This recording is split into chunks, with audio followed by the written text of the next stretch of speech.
medium or long-range missiles to attack Guam with U.S. military personnel and their family and others there in the firing line. The talk of potential nuclear conflict, critics saying that the president's rhetoric about fire and fury was spinning us into a nuclear war. And the bottom line is, less than a year later, the president quite literally is at the peace table, Sean.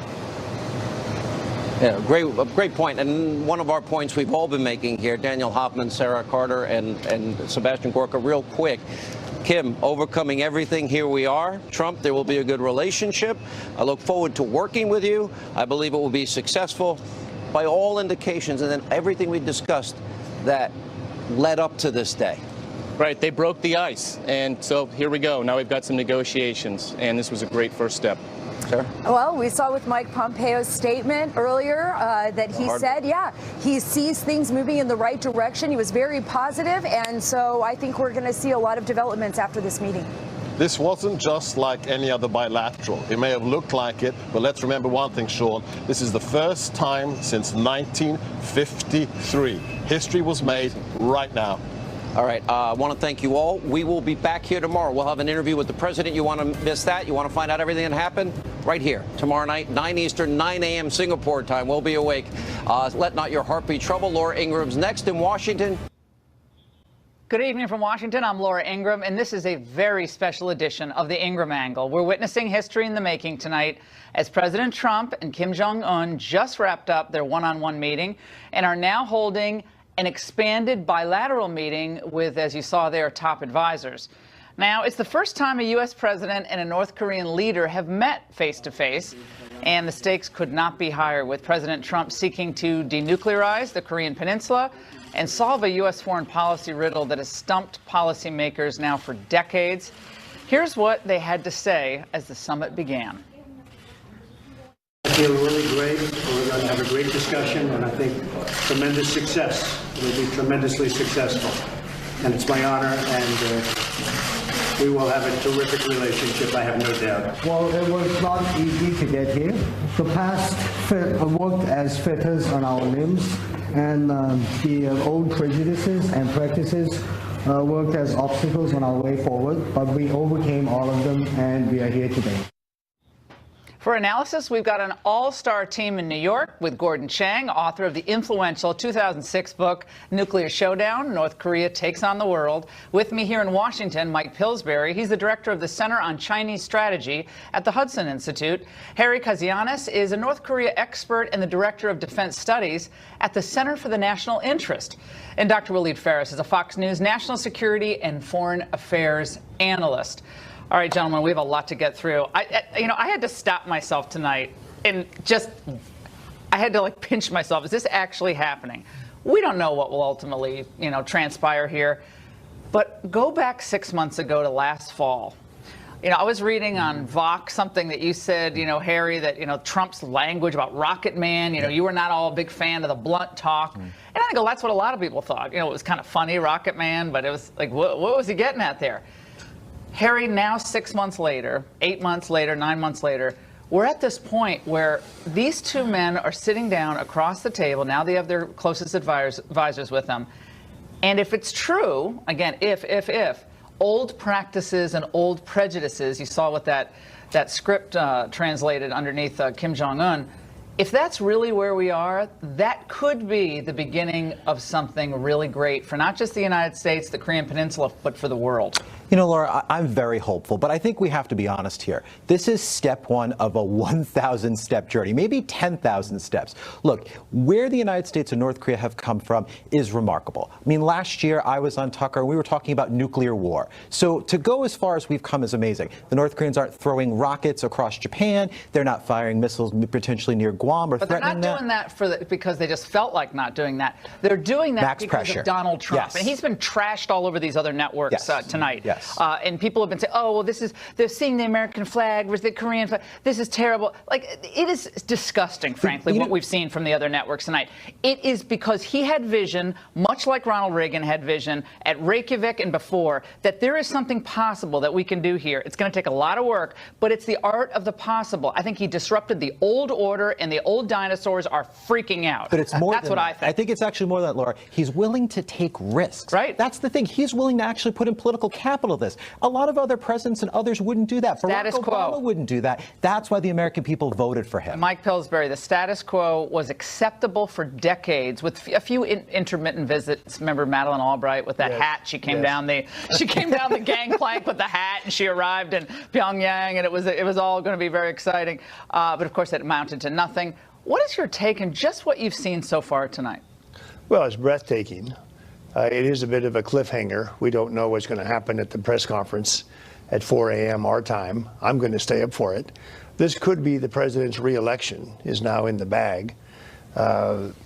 It's, from my point of view, from what I know, this is a very sophisticated strategy that's been worked out for almost 18 months now. The mainstream media networks you referred to are trying to imply this is some kind of silly mistake or how did this all happen? And what we're actually seeing in these pictures is somebody coerced with military threats, exercises massive sanctions to come to Singapore, it's our idea that he come to Singapore, not his idea. So you're seeing President Trump be gracious now to somebody he knows he has to keep bringing along for the full dismantlement program, which could take another 2 or 3 years. But this kind of start, I just think, is fantastic. I don't know, frankly, how it could have gotten much better, given the enormity of the task ahead. Walid. Enormity, absolutely. I think the pictures we saw now, the footage here, and the whole world is seeing them, is already 50% plus epsilon, which is about to go to the 51%. It is unthinkable that both sides would have been building all these files, traveling to Pyongyang, to Washington, D.C., without having a plan. Now what they're trying to do in the next 49-point epsilon is basically how to engage the world about it and what would be the plan. I am very confident that what they have agreed on is going to be announced. Now, of course, you were mentioning the criticism. The criticism is because mainstream media, which I call now opposition media, didn't understand what happened. That's good. It's opposition. You're right. Other countries, that's how they call them, basically. They didn't understand what was happening inside North Korea and how our administration understood and seized the moment. And as you have just said, by deploying the task forces, by talking to China, this is rational thinking. This has been going on. This is not a joke. No, this has been going on for months and months and months. Now let's go to Chief White House Correspondent for Fox, John Roberts, who's live on the scene in Singapore. All right, John, you've been watching this unfold there from your sources on the ground. What are you hearing? Well, we've been watching this unfold not just today, Laura, but over the last few weeks as well, and things seem to be going well. The body language is good off the top of this. Again, talking to White House officials ahead of this meeting, that one-on-one, that first kind of get to know you, let's shake hands and sit down and talk about where we are, where we've been, and where we might be headed is the most important aspect of today. The discussion that's going on right now with the expanded bilateral meeting that includes the Secretary of State Mike Pompeo, Chief of Staff John Kelly, and John Bolton, who we know Kim Jong-un isn't particularly fond of, is going to focus on issues on how they get moving with the process going forward. But there's still an open question here, Laura, about how sincere Kim Jong-un is about really giving up his nuclear weapons. Don't forget, the formula for North Korea has been, well, let's see if we can goad the United States into giving us, some economic incentives. Let's see if we can goad them into giving us energy. Let's see if we can goad them into giving other things. Well, does Kim Jong-un want to do that in exchange for completely denuclearizing, or is he trying to get a deal where he gets something from the United States in exchange for a little piece of the nuclear program? But the president has said that he is not going to freeze in place the nuclear program. And that's what's happened before in negotiations between the United States and North Korea. The president says it's got to be rolled back. And they have gone so far as to say it has to be complete. It has to be irreversible. And it has to be verifiable. Those are three really, really big challenges when it comes to North Korea. So I don't even know if the president will be able to get a full read today on exactly what Kim's intentions are. But at the very least, we've got this historic moment where an American president is sitting down with a North Korean leader for the very first time. They do seem to be on the same page with some issues. And Mike Pompeo has said on a couple of occasions that in the 2 times that he's met with Kim Jong-un, Un has given him personal assurances that he wants to denuclearize. Why all of a sudden he wants to do that is anybody's guess. But we'll see going forward, Laura, whether or not the commitment to Mike Pompeo lasts with the president and whether it's a staunch enough and strong enough commitment that he will do the difficult work, and it's amazingly difficult work, to roll back and eliminate North Korea's nuclear program. You know, he has always seen this as the one way to keep his regime in place, the one way for his regime to survive. Now President Trump is offering him an alternative. We'll find out if he takes it. Laura? Thanks, John. And it's important for the U.S. to open a dialogue with North Korea, even if no deal is struck. So let's get some context on all of tonight's major developments from someone who has covered summits like these before, Fox News Sunday anchor Chris Wallace, who is also in Singapore. Chris, I don't know if you could hear John Roberts there, but he's basically saying the idea that we're going to see, Kim Jong-un come out and, okay, we're going to denuclearize, and it's, like going, oh, it's all going to be great. That's kind of a pipe dream. However, he's never dealt with someone like President Trump before. This is a new ball game, a new president with a new set of priorities and a different way forward, which I think has rattled the old order. I think they're rattled by him, and they don't know what is going to happen next, but they're unsettled by it. Listen, I think that both the optimism and the caution are both warranted in this case. And good evening to you, where it's good morning here in Singapore, Laura. I mean, on the one hand, it is almost surreal to see these 2 men who just months ago were lobbing verbal ICBMs at each other, Little Rocket Man, the Dotard, standing together, shaking hands, meeting, a certain level of courtesy, diplomatic approach to each other. It is stunning, and you're quite right. It is a dramatic change of the order that we have seen, the diplomatic order that we have seen over the last 50 years, and that is not to be minimized in any way. It is a major accomplishment. On the other hand, I think it is well to keep in mind that Kim Jong-un has given up nothing at this point. He has not given up a single nuclear bomb. He's not given up a single ICBM. He's not given up any of his nuclear infrastructure. Yes, kind words. Yes, they're meeting. Yes, they're talking about process. But he hasn't given up anything. And we have to remember this is a country, North Korea, that has made deals before, obviously with different presidents, and has backed off on all of them and reneged on all of them. So it's easy now looking back on the Reagan-Gorbachev summits to say, well, that was great, and it changed the world, and it ended the Soviet Union, and it brought down the Berlin Wall. But that was not at all clear after the first summit, and especially after the second summit in Reykjavik, which seemed to end in failure. So, this is a very good and encouraging start, and I agree, very positive in the sense that months ago we were talking about a hair trigger towards a nuclear confrontation. But at this point, there have been no actions taken by North Korea in terms of denuclearizing. And as they used to say during the Reagan years, the devil is in the details. Chris, Ben Rhodes earlier tonight on another network on MSNBC, he was very concerned about a lack of a piece of paper and pencils and pens in this meeting. Let's listen. Let's watch. Right now, the only person who will know what was discussed in that room is Donald Trump. Will he tell his own government about what was discussed? Will his representation of what was discussed be accurate? Or will he try to make himself look better in his readout to his own team? Donald Trump and Kim Jong-un, probably not the 2 most trustworthy people in the world, are the only people who are going to know what is discussed in this besides those interpreters. And that's the whole reason why you always have somebody. I have been assuming that the interpreters had a dual role. I've been assuming that the interpreter is some master spy. God bless her. I think Rachel needed some smelling salts there. She was. They're both the same. The one guy has all these, prison camps and is torturing people, and this other guy's America. They're basically the same, and they're going to spin it to their best, to their best reputational advances. Chris. I think it was Ronald Reagan. It may not have been, but I think it was Ronald Reagan who said that if he could walk on water, some of his critics would, the headline would be, Reagan can't swim. And there does seem to be a look here for the dark cloud and the silver lining here.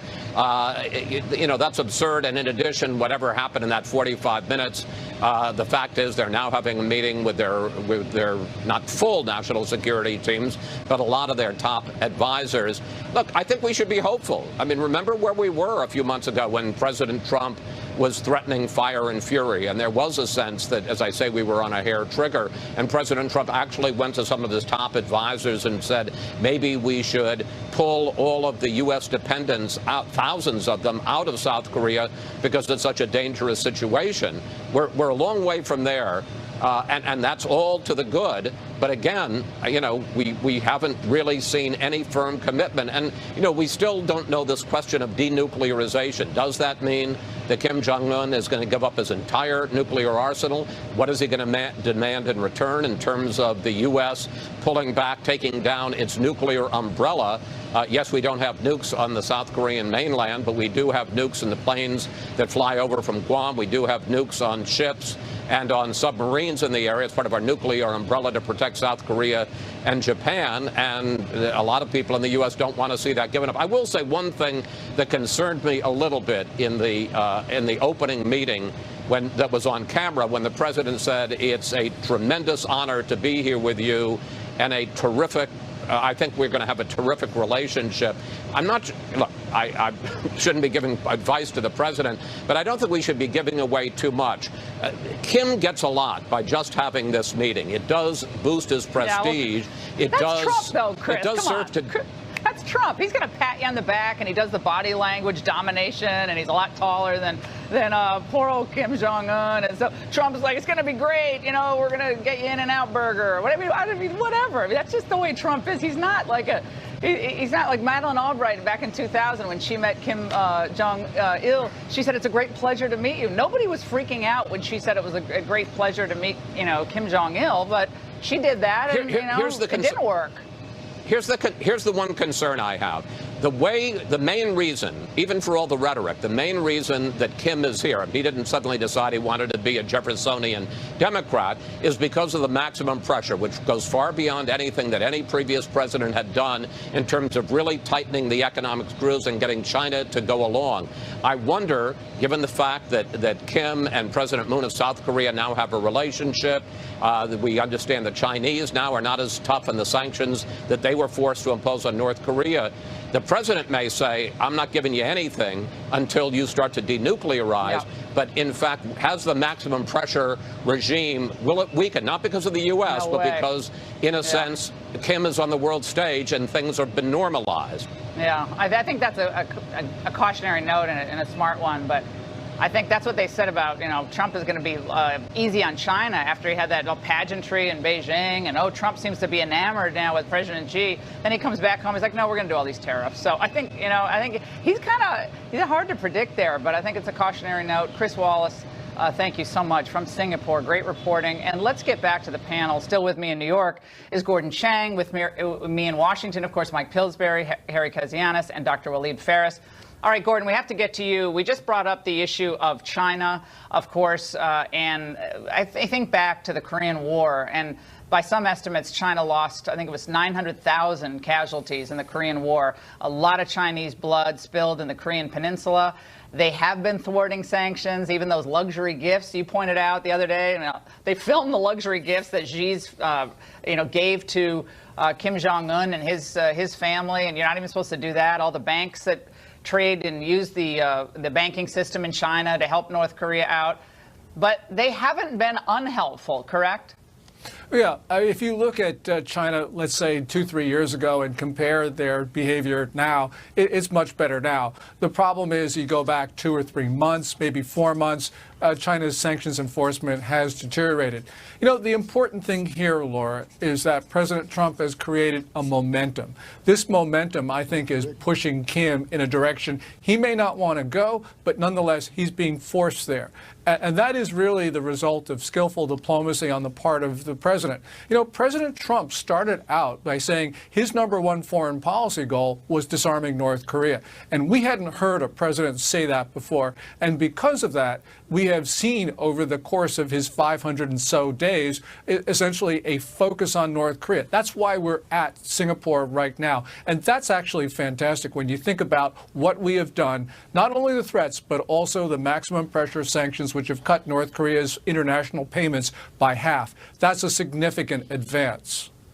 Harry, we kept hearing about Obama's pivot to Asia. If I heard about that pivot to Asia like one more time, and what did we do? We were still stuck in the Middle East. We were socially re-engineering our own military, doing all this stuff with Obamacare and putting all this, you know, radical judges on courts. But we never did do the pivot to Asia. In fact, China got stronger and stronger and stronger. You know, Mike's written an entire book about this. And now we're at a point where, again, cautiously optimistic, but he's at the table. Kim's at the table because he's out of money. He has some money, but his people are starving, and he wants legitimacy. He wants legitimacy on the world stage. Who knows if he's gonna you know, be able to denuclearize or even has the appetite for it? But he's going to do something. There's going to be a gradual denuclearization for gradual lifting of sanctions, don't you think? That's where this is going. You know, I think, Laura, I'm going to be the Debbie Downer of the group here. I think somebody's got to do it, so I'll be the guy. Here's the thing. History screams at us to be cautious, and I think the Trump administration is being cautious. We're sort of going through the steps, trying to see what the North Koreans are going to do. But even if Kim Jong-un does agree to some sort of denuclearization, we know the North Korean playbook: to cheat, to lie, to break the agreement, to have parallel programs, to say that they're going to denuclearize over and over again. But you don't think Pompeo knows their history? I mean, they're not going to agree to anything that is not completely reciprocally verifiable, where we know that we'll know in 6 months whether they're serious about any one part of what they agreed to. I think we're going to actually know probably in the next few days, because remember, Laura, we can't keep going negotiating forever and over. Eventually, we're going to come at a crossroads, and it's going to be two choices: either some sort of war, which millions of people could die, or we're going to contain the North Koreans and go max pressure 2.0. I hope we do max pressure 2.0. I think that's the better way. Yeah, I think that Chris is concerned that we're going to go soft on the region. I don't see that. I don't see that with Trump. We have so much more to get to. We have to take a quick break. Thanks to all of you. We go right back to Singapore in just a minute to get the very latest from Ed Henry, so stay right there.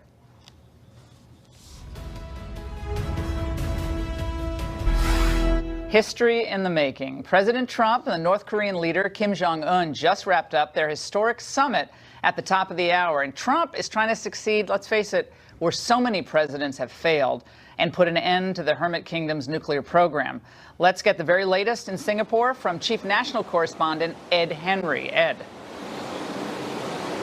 Laura, good to see you. You're right. Here on the ground in Singapore, one thing that top Trump officials have been talking about is the fact that previous administrations, Democrat and Republican, have tried the same thing over and over again, and it left us in this position where when Donald Trump took office, North Korea was closing in on the ability to miniaturize nuclear warheads that they could then attach to missiles and potentially reach the continental U.S. That is why these talks are so urgent. And one thing that Trump officials say they find frankly amusing is that when a top North Korean official was in the Oval Office about a week or so ago to hand deliver that letter from Kim Jong-un to President Trump, there were stories in the Washington Post and elsewhere with former Clinton officials questioning why they had done such a photo op, that this was a big propaganda coup for Kim Jong-un and his regime. And top Trump officials will say in private, look, they tried it that way. They said, oh, we can't do photo ops. We can't actually do direct meetings. We can't continue pressing sanctions at the same time. And none of their previous ways actually worked. And what's fascinating is now they are at the negotiating table, at least a long way to go, as has been noted by your panel. But beyond that, I can tell you something new that Secretary of State Mike Pompeo told us a short time ago before these talks commenced, which is that they are not, inside the Trump administration, going to pull back on the crippling sanctions that have put Kim Jong-un in a corner, pushed him to the point of potentially going broke. They're not pulling back on those sanctions until they have a path to denuclearization from Kim Jong-un in these negotiations. Now, he may never offer that. We have to see where it goes. But they're insisting they're going to take a tough line there. And in fact, I can tell you, Mike Pompeo added that if Kim Jong-un does not take this opportunity, they may increase U.S. sanctions against North Korea, which have already been crippling. And so the bottom line is you put that together with what President Trump was saying before this summit, that this is a once-in-a-lifetime opportunity for North Korea. And if they don't take it, that opportunity will never be there again. That raises the stakes big time, Laura.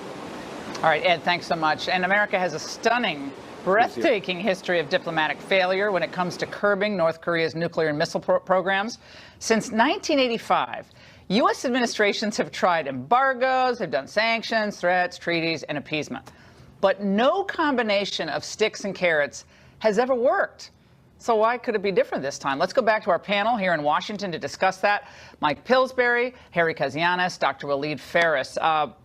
Mike, you want to address a point as a former government official, how things really go behind closed doors and how we talk about them as members of the media. We want to be very careful. I want you to touch on that. But I want you to touch on the one and done point that Trump made. He basically said, you got one shot at this, young man, and this is it. Is that just bluster, or is that really, do you think, the way he feels here? I think it's in the context of the military exercises, the military threats last year, the extreme sanctions, perhaps some other things that have been going on we don't know about yet. There's a kind of intimidation of Chairman Kim. He's only 34 years old. He's now very poised. He's calm. He's sort of touching President Trump's arm the way President Trump touched his arm. So on the surface, there is this kind of mild camaraderie. But as a government official, I look at this in terms of the media outside, Chris Wallace and the others. They have no idea what is going on in that room. For all we know, none of us do. It's close to a walkout and back to the tables and even military threats, or it's the opposite, that they've got a schedule for dismantlement. They've got some specific things that they've been talking about. First, you stop the plutonium reprocessing. Then you do this with the underground uranium enrichment facility. In the case of both Nixon and Mao, and later on with Gorbachev and at Reykjavik, the documents were kept secret for 30 years. Scholars only found out, this is what the deal was. Maybe 30 Trump's years not later. such a fool after all of these smart people it's thought. A lot of premature commentary going out on a limb. Some of these journalists who think they know what's going on, they really don't. So I have a hunch that we're going to learn more at the press conference, but only as we begin to see when will be the first dismantlement, or the first, and there have been two small steps already. The blowing up of the tunnels with the press nearby. It wasn't a hoax. It may not have been much. Maybe the mountain was tired. It was already going to collapse before. The other thing is this strange story recently about the missile testing facility being disabled. So it's not right to say nothing's been done by North Korea at this point. That's not true. I want to touch on what Bill Richardson and then a Christian preacher who was actually held, Kenneth Bae, was held in North Korea. We have the preacher. If we're going to listen to the preacher. So Kenneth Bae brought up the issue of human rights. Let's watch. I would love to see the President Trump to talk about the human rights issues and it's happening in North Korea as a part of the summit, because I was released and rescued by the American government here, but for the people living in North Korea, 25 million people living in North Korea, and their human rights is violated every day, especially with their religious freedom that they do not have right now. Waleed, the camps, eight prison camps, devastating types of torture reported. Is it going to be mentioned in the press conference, do you think? We're all guessing here, but I think it should be. How much emphasis will be put on it to get in the way of world peace? I'm not sure. Let me say that our concern as Americans for human rights in North Korea is not going away. This is the dessert. we're at the appetizer now of these negotiations. We need to peel off one layer after the other. One thing is to address the issue of human rights, and they have missiles directed at us. Another thing is to put pressure on them when we start our aid and the nukes are not around. So it's a question of strategy. At this point in time, I think what is happening right now is the first stage, and the first stage is to get a commitment, as it happened with Yeltsin. Remember, at the end of the Soviet Union, he said, our missiles are not directed at you. That was chapter one. That's what we need. That's what our citizens want. Second, we want to reduce these nuclear weapons. And third, what happened? The entire Soviet Union collapsed. So we have a model in front of us. I think we are at the appetizer at this point in time. But Laura, let's not forget one thing here. It's actually 1 year ago today that Otto Warmbier came home brain dead. And we need to keep his family and him in our hearts and in our prayers. And we do have to remember the millions of people that have died under the Kim regime. We can't forget that. I actually talked to a North Korean defector, and what he called Kim Jong-un is Hitler. He called his family 3 generations of Hitler. So we have to remember who we're negotiating with. That makes it a lot more difficult. But look, the United States has to deal with people like this. That's the reality of international politics. Well, and hundreds and hundreds of thousands could die.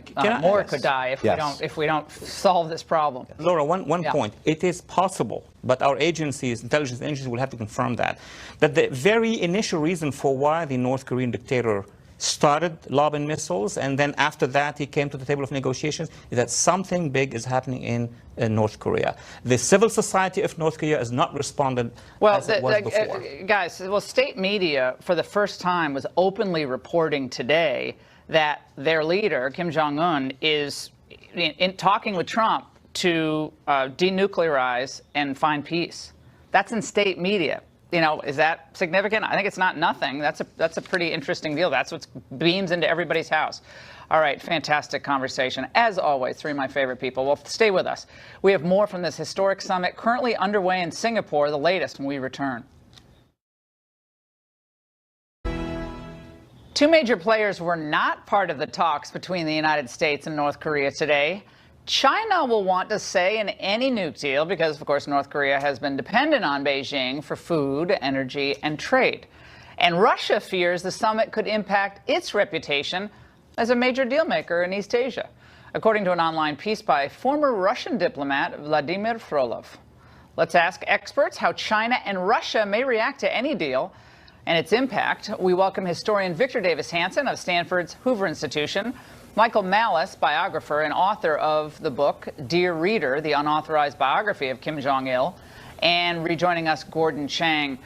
Gentlemen, this is just, there's so much I want to unpack with you. Michael, I want to start with you because much has been made of Kim Jong-un's affection, historical affection, for his grandfather, and where his grandfather was in conversations with, I think it was Jimmy Carter, right, back in, was it 93, end of 93, and he died 3 weeks later. He even looks kind of heavy, looks a lot like his grandfather in many ways. How does that might play into this, and then your reaction on the Russia-China issue? Well, a lot of people make fun of Kim Jong-un for his haircut, and that's actually very intentional. He's doing a throwback to his grandfather, the great leader Kim Il-sung, who was the founder of North Korea, who is very much revered to this day, even by refugees, as one of the greatest people who's ever lived. When Kim Jong-il took over in '94, that's when the famine started getting worse. He even launched a campaign called Let's Eat 2 Meals a Day instead of 3 to say that having less food is a good thing. So even his clothing is a throwback. I have the same exact suit Kim Jong-un's wearing. I got it in North Korea. I think it looks better on me. But the point is, very much optics are a function there of the regime, and anything that he can do to channel his grandfather's energy. And in fact, by law, only a descendant of the great leader Kim Il-sung can be the North Korean leader, which is one of the reasons why he had his elder brother assassinated, because if there is no Kim Jong-nam to take over, it's not like there's a Mike Pence. You have to stick with what you have. And Victor Davis Hanson, when Madeleine Albright was there in 2000, she made a quick pilgrimage to the memorial for Kim Jong-un's grandfather, Kim Il-sung, and that's the great leader. That is how they refer to him there. But if you mind commenting on the China-Russia concern in this deal, any deal that might come out of this. Well, Russia hasn't had any international clout since it squirmed into Syria when it was invited in by the Obama administration. Otherwise, it would have been out of the Middle East for almost 40 years. So it's going to try to repeat that, punch above its weight and wiggle in. It has a border with North Korea and offer us some type of triangulation, maybe help with Iran or something. China, North Korea wouldn't be nuclear if it wasn't for China. It wants a nuclear North Korea, but it doesn't want a nuclear war. It wants a sort of a pit bull on a Chinese leash that occasionally lets go and consumes American attention and resources, then it feigns ignorance of what's happened. So it's perplexed right now. It's even scared, maybe.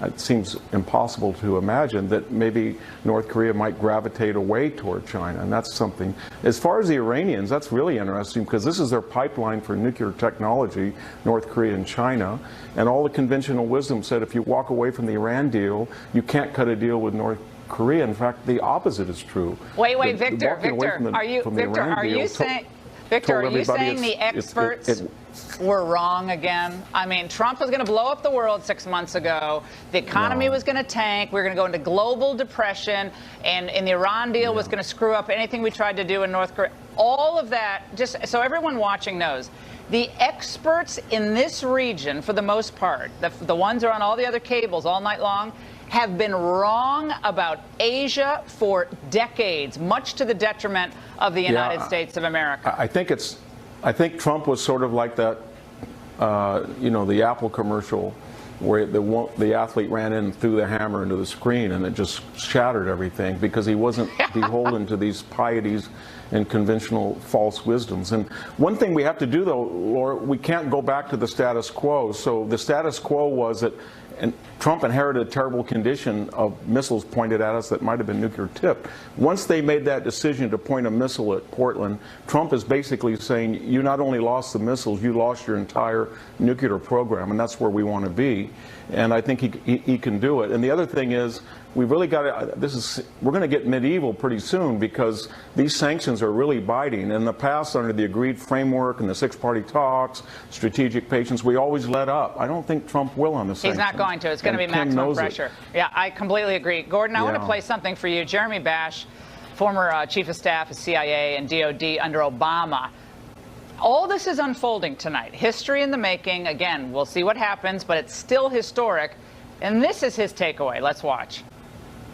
The spectacle of seeing the American flags along with the DPRK flags as the backdrop for that handshake is really jarring, actually, to see, to witness. In fact, I would say it's somewhat disgusting. It is actually a debasement of the American flag. It's a debasement of the American flag because we've never had conversations, diplomatic or otherwise, Gordon, with regimes or countries who have had human rights violations and even threatened us. Never happened before. I cannot believe this man was a chief of staff for a major U.S. federal department. Stunning. Your reaction?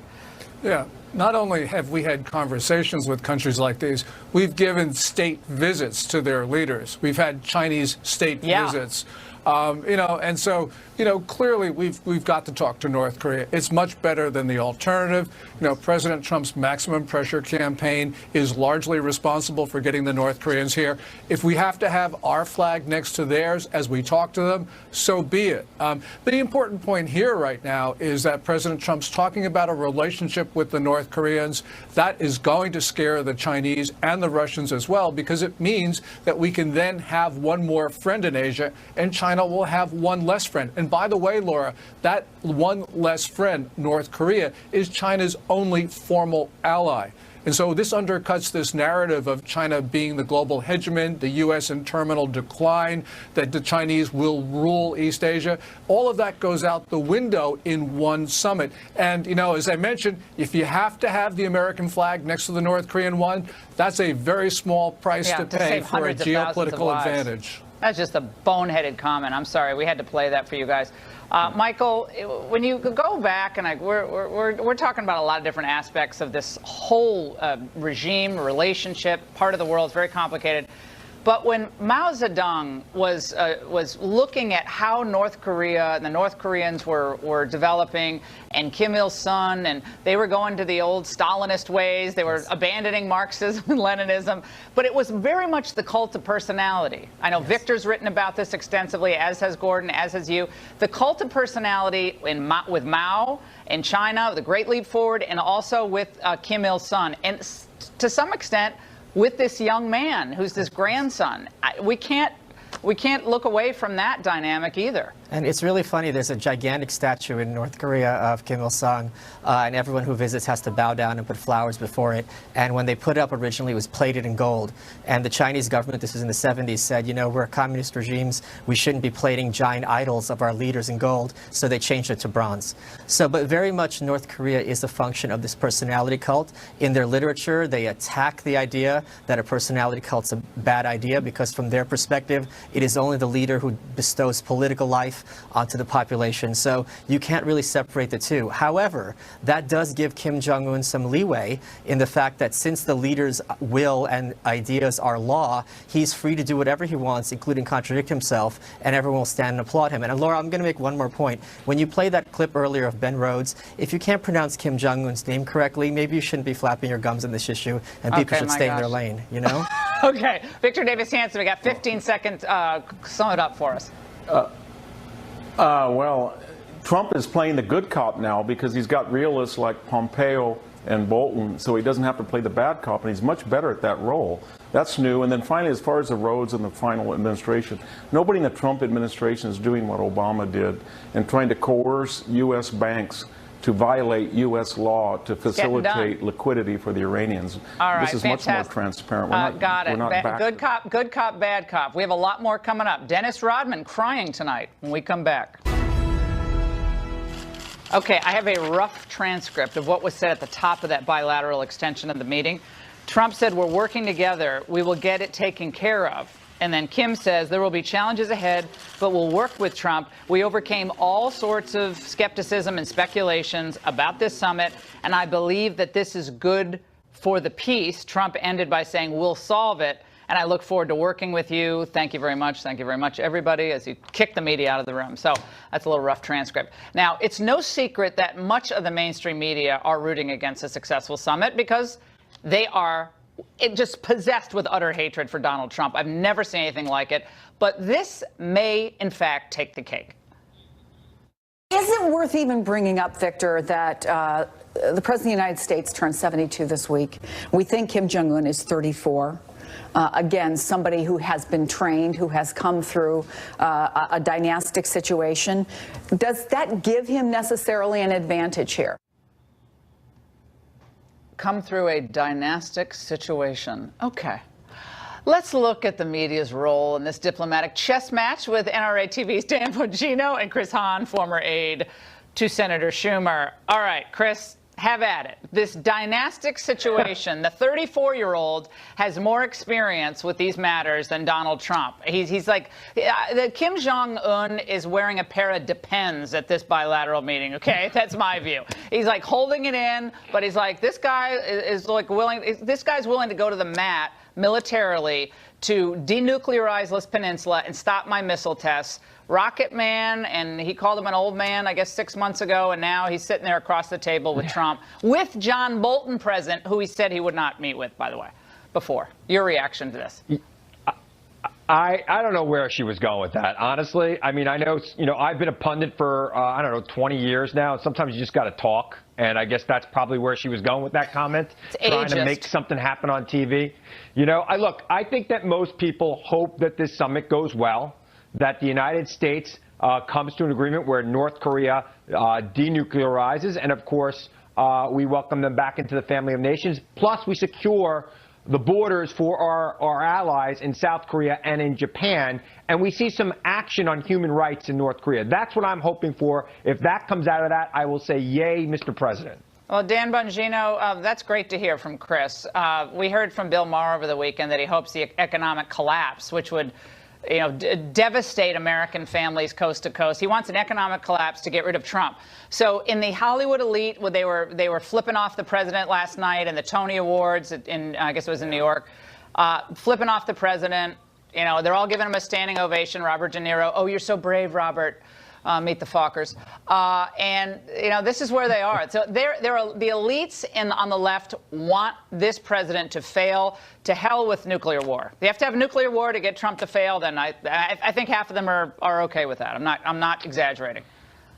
Laura, it's bizarre. Wasn't De Niro in Dirty Grandpa recently or something? Wasn't that like his latest big hit? And believe me, I use that term hit loosely. But I mean this when I say this. I know this may sound bizarre, but we should really be thanking De Niro and Bill Maher and Nancy Pelosi for her whoop-de-doo and crumbs comments about the economy. I mean it. I know it's painful to hear. It is. You hear it and you're like, they can't be this dumb. But they are, because each time they say this, you can chalk up thousands of more people who are realizing what the Democrats really are and what they have been. And in addition, this is a two-pronged win for us, Laura. So we win thousands of voters over who see Trump as a reasonable alternative. And secondly, they lose thousands of customers for their crap movies like Dirty Grandpa and Meet the Fockers 6 or whatever De Niro was in. Dan. So this is a double win for us, Chris. You know I'm right, too. Dan. You know it. I can feel it. Boy. Yeah, Danny boy, Chris, hold on. Danny boy, I know. Wait a minute, Laura. I know Dan has Godfather 2 on a loop in his house right now. I do. Every single day watching it. Please, Okay, you have to Dan. go back 40 years, though, Chris, for that one. And Rain Man, okay, we liked Rain Man, but I mean, I'll take Rain Man's political analysis over De Niro's. That was Dustin Hoffman. Oh, that's right. It was Dustin Hoffman. Why am I thinking it's De Niro? Thank you. Oh, gosh, it's late. Chris, this is another reason I love you. You know your cultural references. All right, let's play for you just to have fun, just to have a little fun. Dennis Rodman was on CNN tonight, and he was very emotional. Let's watch. Donald Trump is going to do a great job is try to reach out and make sure that our hands, Americans, our hands are always open. I got so many death threats when I was sitting there protecting everything. And I believed in North Korea. And when I went home, I couldn't even go home. I couldn't even go home. I had to hide out for 30 days. I couldn't even go home. But I kept my head up high, brother. Today is a great day for everybody. Singapore, Tokyo, China, everything. It's a great day. Now, if he doesn't work for the CIA and isn't under deep cover, he should be. Chris. I don't know what he's talking about hiding. There was a special about his trip to North Korea on TV, and he called into Howard Stern like the next day he got back. He's clearly emotional because people have been very critical of his trip there. Yeah. And maybe he'll get some vindication, and he'll be seen as somebody who started the process to opening them up. I'm just trying to. He's just another character in this new world order under Trump, Dan Bongino. You know, Laura, this is we do live in the stupidest of times sometimes. I mean, Dennis Rodman's on CNN as some kind of subject matter expert on this. I mean, listen, I watched him with the Bulls and with the Lakers. He was a great offensive and defensive rebounder. He was great. His resume on international nuclear disarmament talks, though, I'm reasonably confident, Laura, is quite thin. I'm not sure CNN should have reserved you know what, time, though? but I'm. He is one of the few Americans who's actually sat down with him. So, well, it is true. He's been there. I mean, there aren't a lot of Americans who's actually been there and sat with the guy. This guy has actually done that. In addition to being one of the greatest rebounders of all time, he has done that. So. Chris, if there's an A to Z list of celebrities, all right, I'm like a Y. Dennis Rodman is like maybe a Y+1. I mean, he's like right above Dan Bongino. That's not saying much. I'm sorry. Dan, you and I are Ys. He's at least a C. I mean, I'd rather have Dennis Rodman over there than like Ben Affleck or something. Come on, I think he's at least. I think Chris is right. He's been there. I mean. He has a personal relationship with Kim. Laura, I mean, you saw that. I mean, that was an intervention on camera right there. That was painful. What was that? Yeah. I agree. I have no idea. What was it? What was the sunglasses? Jet lag. Guys, it's a long what's going on with the sunglasses? Yeah. I don't understand the sunglasses. I don't get that. Listen, Hannity just did the whole show jet lagged live on TV. That's no excuse. I'm sorry, he did a whole hour. No, I'm not buying that jet lag excuse. On our entire conversation on Rodman, I think Dan is right. All right, guys, thanks so much. Let's go back to Chief White House Correspondent John Roberts in Singapore for the very latest on what he's hearing about the upcoming working lunch between Donald Trump and Kim Jong-un. I want to know what's on the menu. I'm getting hungry. We're talking about appetizers earlier here, John, and foodstuffs and In-N-Out burgers. I mean, come on, give us some flavor here.